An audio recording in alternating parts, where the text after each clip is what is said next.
1995 ये साल शायद सपा बसपा के लिए बहुत ही दुखदाई था, क्योंकि इस साल वो कांड घटा जिसकी शायद मायावती को भी आशंका नहीं थी। क्योंकि इसी साल मायावती लखनऊ के गेस्ट हाउस में विधायकों के साथ मीटिंग कर रही थी कि किस तरह से सपा से अपने को खुद को अलग किया जाए। लेकिन इसी बीच सपा के कम से कम 200 कार्यकर्ता उनके गेस्ट हाउस के बाहर पहुंच गए और हिंसा का भी दौर देखने को मिला। मायावती अकेली थी, मायावती को बचाने के लिए वहां पर कोई नहीं आया, यहां तक कि पुलिस प्रशासन से लेकर मीडिया भी कुछ नहीं कर पाई। इसी बीच बीजेपी के एक नेता थे जो कि अब इस दुनिया में नहीं है, ब्रह्मदत्त द्विवेदी, उन्होंने मायावती की जान बचाई थी। और जब मायावती की जान बची तो इसके बाद बाकायदा प्रेस कॉन्फ्रेंस करके मायावती ने जानकारी दी थी कि उनकी जान लेने की कोशिश करवाई गई है मुलायम सिंह की तरफ से, और साथ ही साथ उन्होंने कहा कि मेरी इज्जत को भी खतरा था। ये खुद मायावती ने कहा, ये हम नहीं कह रहे हैं। यानी कि साल 1995 के बाद लगभग 25 सालों बाद एक बार फिर से सपा बसपा का गठबंधन उत्तर प्रदेश में नजर आया। लेकिन इस गठबंधन से जहां एक तरफ सपा बसपा जो है सकारात्मक नजरिए की उम्मीद कर रहे हैं, सकारात्मक उम्मीद कर रहे हैं, सकारात्मक परिणाम की उम्मीद कर रहे हैं, तो वहीं बीजेपी जो है वो कहीं ना कहीं घबरा गई है। तो वहीं कांग्रेस भी सोच विचार कर रही है कि आखिर क्या करें, इस जोड़ का तोड़ किस तरह लाया जाए। तो फिलहाल अभी बात करते हैं भारतीय जनता पार्टी को लेकर, क्योंकि कहीं ना कहीं बीजेपी जो है उसको पता है कि 2014 और 2019 में जमीन आसमान का अंतर आ चुका है। जनता अब पीएम मोदी के नाम पर जो शायद एकजुट नहीं होने वाली है। जाहिर सी बात है, अभी बहुत से खेल होने बाकी हैं। इन 2 महीनों में जो है बहुत बड़ा खेल हो सकता है बीजेपी में भी, और बहुत बड़ा खेल हमें राजनीति में भी देखने को मिल सकता है।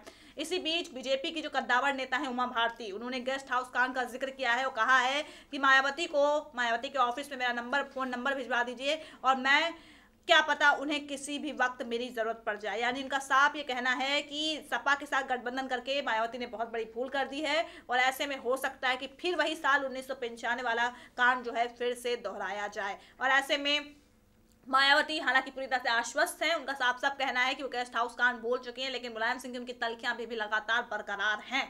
तो ऐसे में बीजेपी जिस तरह से उत्तर प्रदेश अपनी गणित बिठाने की कोशिश कर रही है, एक तरफ ओम प्रकाश राजभर हैं और जो बाकी सहयोगी दल है उनसे उनकी नहीं बन रही है। अभी कुछ क्लियर, अभी स्पष्ट कुछ वहाँ पे छवि स्पष्ट जो है कोई भी रिजल्ट निकल कर सामने नहीं आया उत्तर प्रदेश में कि एनडीए क्या करने वाला है उत्तर प्रदेश में। लेकिन पूरा फोकस ये है, वह भारतीय का साफ साफ कहना है कि हम पूरी सीटें जीतेंगे, 80 लोकसभा सीटें हम पूरी की पूरी सीटें जीतेंगे। और कहने में क्या जाता है, हर कोई यही कहता है कि हम जीतेंगे, लेकिन जनता किसको जिताएगी खैर वो तो जनता जानती है। लेकिन हाँ, जिस तरह से गेस्ट हाउस कांड का जिक्र किया है उमा भारती ने मायावती को लेकर, क्या मायावती इस पर तुम्हारा कुछ सोचेंगी, और लगातार ये बातें भी कही जा रही हैं। हालांकि जो सपा बसपा लगातार अपने उम्मीदवारों की लिस्ट का जो है फाइनलाइज कर रहे हैं और धीरे धीरे उनके उम्मीदवारों की घोषणा भी हो सकती है। लेकिन इसी बीच हो सकता है, कहा जा रहा है सियासी गलियारों में इस बात की हलचल है कि उमा के इस बयान के बाद मायावती हो सकता है कि दोबारा अपने गठबंधन के फैसले पर विचार विमर्श करें। क्या ऐसा वाकई हो सकता है? उमा भारती ने जो कहा है, क्या वो सिर्फ और सिर्फ मुद्दे से भटकाने का एक जरिया है? क्या बीजेपी की रणनीति भी मुकम्मल नहीं है उत्तर प्रदेश में? क्या बीजेपी डर रही है सपा बसपा से, इसीलिए इस तरह की बयानबाजी कर रही है? इन सब सवालों के जवाब देंगे एडिटोरियल हेड एडमिन अमन सर। सर क्या आपका स्वागत है सर। क्या लगता है उमा भारती जिस तरह से बयानबाजी उन्होंने की है गेस्ट हाउस कांड को लेकर मायावती को, क्या लगता है कि मुद्दे से भटकाने की कोशिश कर रही हैं? देखिए, अगर बीजेपी की बात मैं करूं तो बीजेपी खुद इस समय परेशानी के जाल में पूरी तरह उलझी हुई है। अगर आप महाराष्ट्र की बात करें, शिवसेना से उसकी नहीं बन पा रही है, पंजाब में अकाली दल के साथ में कहीं ना कहीं प्रॉब्लम चल रही है, जेडीयू के साथ में भी कुछ ना कुछ बंटवारे की बात चल रही है। वहीं अगर यूपी में आते हैं तो अनुप्रिया पटेल के साथ जो अपना दल से उनसे भी कोई ना कोई बात नहीं बन पा। राजभर से भी कहीं ना कहीं बात नहीं, यानी कि बीजेपी खुद उलझी हुई है और दूसरों को सुलझाने की कोशिश कर रही है। देखिए, बिल्कुल मुझे तो ये लग रहा है कि ऐसे में जब हताशा भरा माहौल लगातार बनता जा रहा है, जो सहयोगी दल है बीजेपी के वो लगातार हताशा भर रहे हैं बीजेपी के अंदर, तो देखिए ऐसे में पहली बात तो आप ममता बनर्जी को बोलते हो, जिनको आप पहले तक इग्नोर करते रहे थे, उनके खिलाफ बातें करते रहे थे, उनको तानाशाह बहुत सारी बातों से आप नवाजते रहते हो, तुरंत आपको ख्याल आता है कि वो बंगाल से सबसे मजबूत दावेदार हैं पीएम पद के लिए। उसके बाद आप मायावती के बारे में बात करते हैं। देखिए,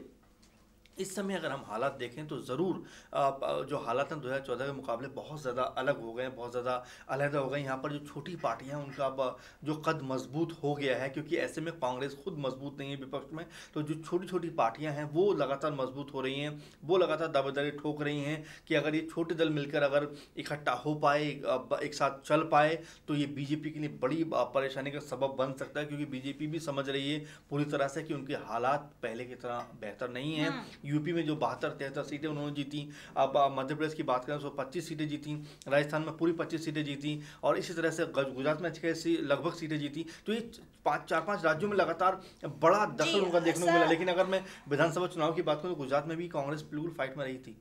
अगर आप बात करें राजस्थान में भी हालत पहले की तरह बीजेपी के लिए नहीं है, एमपी में भी हालत उस तरह की नहीं, यूपी में तो और ज़्यादा सपा बसपा। तो ये एक ऐसा माहौल बनता चला जा रहा है बीजेपी के लिए, जहाँ पर वो खुद को एक ऐसे माहौल में पा रही जहाँ से निकलना फिलहाल उसके लिए संभव नहीं हो पा रहा है। हालांकि 3 हिंदी भाषी राज्यों का अगर जिक्र किया जाए, मध्य प्रदेश, छत्तीसगढ़ और राजस्थान में, तो यहाँ पर अगर जो ग्राफ देखा जाए, छत्तीसगढ़ को अगर छोड़ भी जाता है, मध्य प्रदेश राजस्थान में बीजेपी हार कर भी नहीं हारी है, कांग्रेस जीत कर भी नहीं जीती है। उमा भारती ने भी ये साफ कहा है कि वो नहीं जीते हैं बल्कि हम हारे हैं, क्योंकि हम बहुत कांटे का मुकाबला था और हमने कहीं ना कहीं ये सिर्फ विधानसभा चुनाव की बात करें, मैं थोड़ा सा लोकसभा चुनाव की तरफ लेकर चलता हूँ कि बीजेपी ने राजस्थान में 25 सीटें जीती थी और मध्य प्रदेश में भी 27 में 25 सीटें जीती थी, यानी कि पूरे का पूरी तरह सफाया किया था अपने कांग्रेस का। लेकिन जिस तरह का सिनेरियो कांग्रेस मजबूत हुई है, ये हड़बड़ाहट खलबड़ाहट जरूर है बीजेपी के अंदर कि क्या इस बार वो 25 में 25 सीट लेकर आ पाएंगी, क्या वो जो स्थिति 2014 में थी वो रह पाएगी। और अगर यूपी में आप जाकर अगर बात करें 73 सीटें बीजेपी के पास थी लगभग, आज की स्थिति अगर मौजूदा सिनेरियो को आप देखेंगे तो क्या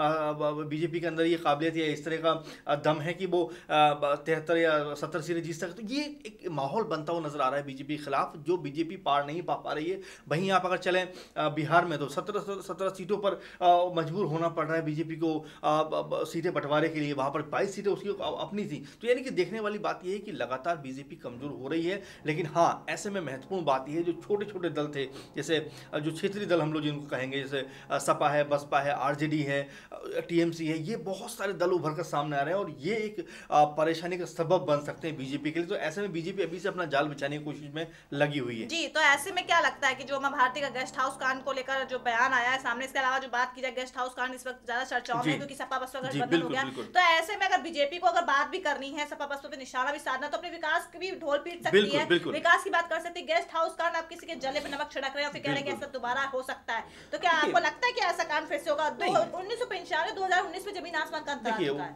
बाप और बेटे में बड़ा फर्क आ जाता है और मायावती ने खुद कहा कि मैं उसे भूली नहीं हूं, लेकिन अखिलेश यादव उस समय नहीं थे, तो इसमें उनका कोई दोष नहीं है, तो बात वहीं खत्म हो जाती है। लेकिन महत्वपूर्ण बात यह देखिए गायत्री जी कि अब किसी तरह से जो दल है उनको बरगलाने की कोशिश हो रही है। अभी से ममता बनर्जी की बात मैं पहले ही बता चुका हूं आपको, मायावती के अभी आप बात कर ही रहे हैं, तो यानी कि अभी से आप निशाना साधने में लगे हो किस तरह से इन दलों को अपने तरफ करीब लाया जाए, अपने पक्ष में लाया जाए। लेकिन हाँ, ये इतना आसान नहीं है। मायावती को अगर देखा जाए तो शिवपाल के बयान को भी अगर कोड किया जाए तो शिवपाल का एक साफ साफ कहना है कि अगर मायावती गठबंधन में ज्यादा सीटें जीत ले जाती हैं तो वो किसी भी वक्त अखिलेश यादव को धोखा दे सकती हैं, क्योंकि उनके इतिहास भी ऐसा रहा है और राजनीति कभी भी करवट बदल सकती है। और मायावती की चतुरता के सामने अभी अखिलेश बौने हैं, तो इसकी वजह से हो सकता है कि मायावती अपना हित साध रही हो, हो सकता है कि सिर्फ मैं गायत्री जी मैं ये कहना चाह रहा हूँ कि सिर्फ मायावती का नाम ही क्यों, आपके साथ ही 42, 43, 44 पार्टियां गठबंधन में हैं, क्या सब चलने को तैयार हैं? अभी अनुप्रिया पटेल की लगातार हम बात कर ही रहे हैं, राजभर की बात कर ही रहे हैं, हम लोग शिवसेना की बात कर ही रहे हैं। तो कहने का मतलब ये है कि लगातार आपके जो साथ में दल थे वो भी आपका साथ छोड़ रहे हैं। ऐसे में दूसरों को आप ये बोल रहे हैं कि भाई वो जो है गठबंधन खत्म हो सकता है, ये तो निहायत जरूरी है।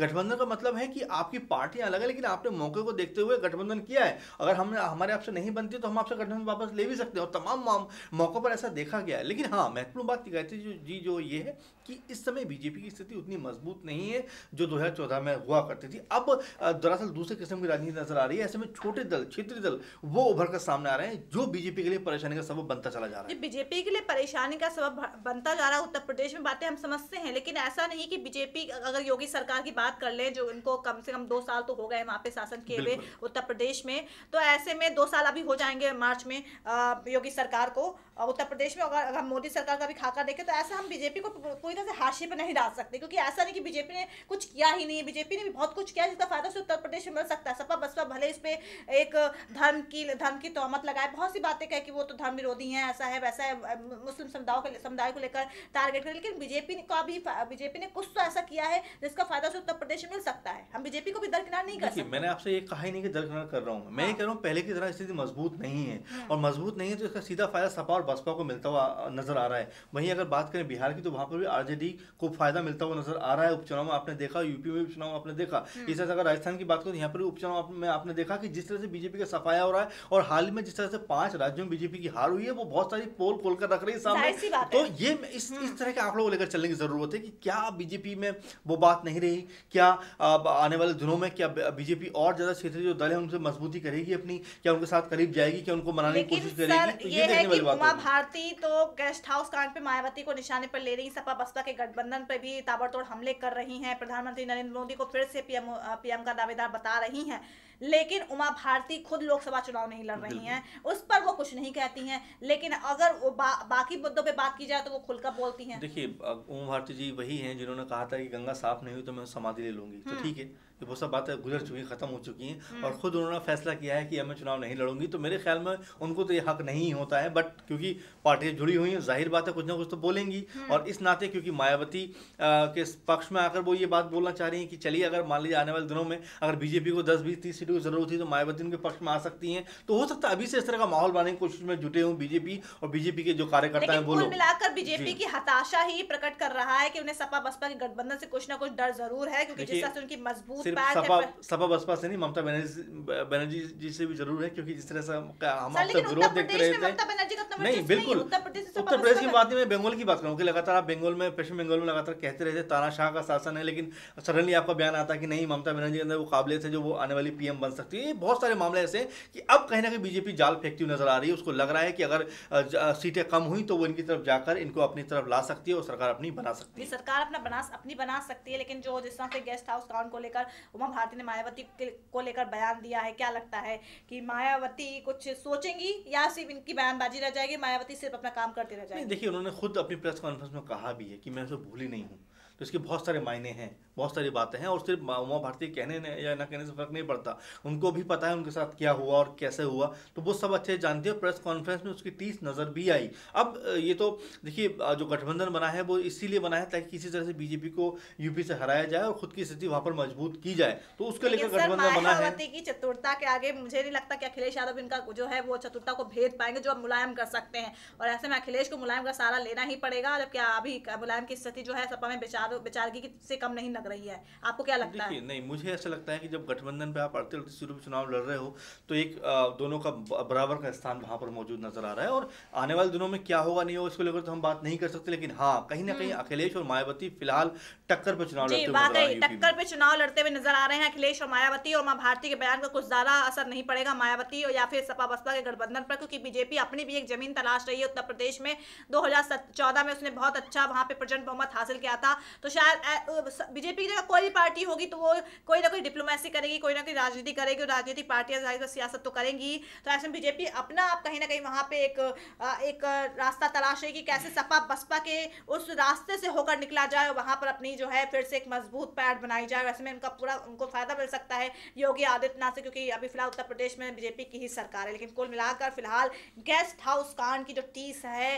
क्या वाकई उमा भारती का ये बयान जो है सच साबित होता है, और क्या वाकई गेस्ट हाउस कांड की जो टीस, जो दर्द है, वो मायावती को फिर से शायद कुछ सोचने पर मजबूर कर सकता है। लोकसभा चुनाव के बाद, क्योंकि उत्तर प्रदेश में विधानसभा चुनाव भी बाकी है साल 2022 में, तो क्या पता तब तक क्या से क्या वक्त करवट बदल ले, और हो सकता है फिर शायद उमा भारती का जो बयान है वो भी शायद सच साबित हो जाए, या फिर ऐसे ही बस राजनीति को लेकर, या राजनीतिक उनकी उनका राजनीतिक आकलन हो सकता है मायावती को लेकर, क्योंकि बीजेपी लगातार जो है उत्तर प्रदेश में कहीं ना कहीं मजबूत होना चाहती है, जबकि 2014 और 2019 की जो स्थितियां हैं उसमें बहुत ज़्यादा परिवर्तन आ चुका है। तो फिलहाल देखते हैं क्या होता है, बीजेपी क्या बनाती है रणनीति उत्तर प्रदेश में, और देखना होगा सपा बसपा किस तरह से बीजेपी को सत्ता से बाहर करने के लिए अपनी रणनीति को और ज्यादा मजबूत करते हैं। तो दर्शकों, आज बस इतना ही, यही था अहम मुद्दा। कल होगी आपसे फिर मुलाकात एक अहम मुद्दे के साथ। शुक्रिया अमन सर, और नमस्कार दर्शकों।